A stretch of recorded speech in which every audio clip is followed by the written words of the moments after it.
జీవితంలో ఎప్పుడు విరక్తితో ఉంటున్నారా? అలాగే ఎన్ని ఉన్నా మీకు ఎప్పుడు ఏదో ఒక ఆలోచనలో అయోమయ స్థితిలో మీరు జీవిస్తూ ఉన్నారా? దీనికి కారణం ఏమిటి అనంటే నవగ్రహాల్లో కేతుగ్రహం యొక్క అనుకూలత లేదు అని అర్థం. మీరు జీవిస్తున్న జీవితం అంటే చిరాకు వస్తుందా? డబ్బు ఉంది, సంపద ఉంది, కానీ ఆనందం లేదు.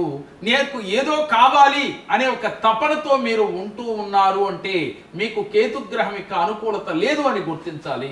అంటే అసలైన జీవితం ఏదో చూపించడానికి కేతుగ్రహం అనేది మనకి దశ ప్రారంభమవుతుంది. మరి కేతుగ్రహ దశ ప్రారంభం అవగానే అతనికి జీవిత సత్యాన్ని తెలుసుకునే స్థితి వస్తుంది. ఒక ఉదాహరణ చెప్పుకుందాం. ఒక డబ్బు బాగా సంపాదించి ఎంత సంపాదించినా అతనికి ఎక్కడో ఏదో అశాంతి ఉంటుంది. ఏదో నేను చెయ్యాలి, ఇంకా ఏదో సాధించాలి అనే కోరిక మిగిలి ఉంటుంది. దానికి కారణం అతనికి కలిగిన కేతుగ్రహ దోషం కాదు. కేతువు యొక్క అనుగ్రహంతో అసలైన జీవితాన్ని తెలుసుకోవటానికి అలాంటి ఆలోచన తనకి కలిగిందని గుర్తించాలి. అంటే కేతుగ్రహం అంటే బయట ఉన్న గ్రహం కాదు, మీలోనే ఇమిడి ఉన్న గ్రహం అని గుర్తించండి. ఎలా ఉంది? మీలో మీ ఆలోచనలో ఉంది, తృప్తి లేని జీవితంలో ఉంది. అలాగే ప్రతి సెకను నిరాశ నిస్పృహతో జీవించే వ్యక్తిలో కేతుగ్రహం నిగూఢంగా ఉంటుంది. అది గుర్తించండి.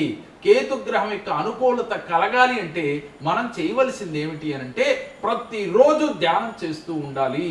అలాగే మిమ్మల్ని మీరు చూసుకుంటూ ఉండాలి. మీ లోపల ఏం జరుగుతుందో తెలుసుకోవాలి. అసలు మీ జీవిత సత్యం ఏమిటో, ఈ భూమి మీదకి ఏ పని మీద మీరు వచ్చారో తెలుసుకోవాలి. అంటే కేతుగ్రహం యొక్క దశలోనే మీకు ఈ విషయాలు తెలుస్తాయి. అలాగే సన్మార్గమున నడుస్తారు. అలాగే అక్కర్లేని రిలేషన్లన్నీ కట్ అయిపోతాయి. కేతుగ్రహం యొక్క అనుకూలత కలిగినప్పుడు మీకు తెలియకుండానే ఆధ్యాత్మిక చింతన కలుగుతుంది. దైవారాధన ఎక్కువ చేస్తారు. దేవుడేంటి, దైవం ఏమిటి అనే ఒక అన్వేషణ మొదలవుతుంది. దేవుడు ఎక్కడున్నాడు, అసలు నేనేంటి, నేను దేనికి భూమి మీదకి వచ్చాను అనే ఒక ఆలోచన మొదలవుతుంది. ఇలాంటి ఆలోచనలు ఎవరిలో అయితే ఉన్నాయో కేతువు యొక్క అనుకూలత కలిగింది అని అర్థం. ముఖ్యంగా నవగ్రహాల యొక్క అనుకూలత కలగాలి అంటే ఏ వ్యక్తికైనా సరే మిమ్మల్ని మీరు నిగ్రహించుకోవడం తెలుసుకోవాలి. నవగ్రహాలు ఈక్వల్ టు నవ నిగ్రహాలు అని తెలుసుకోండి.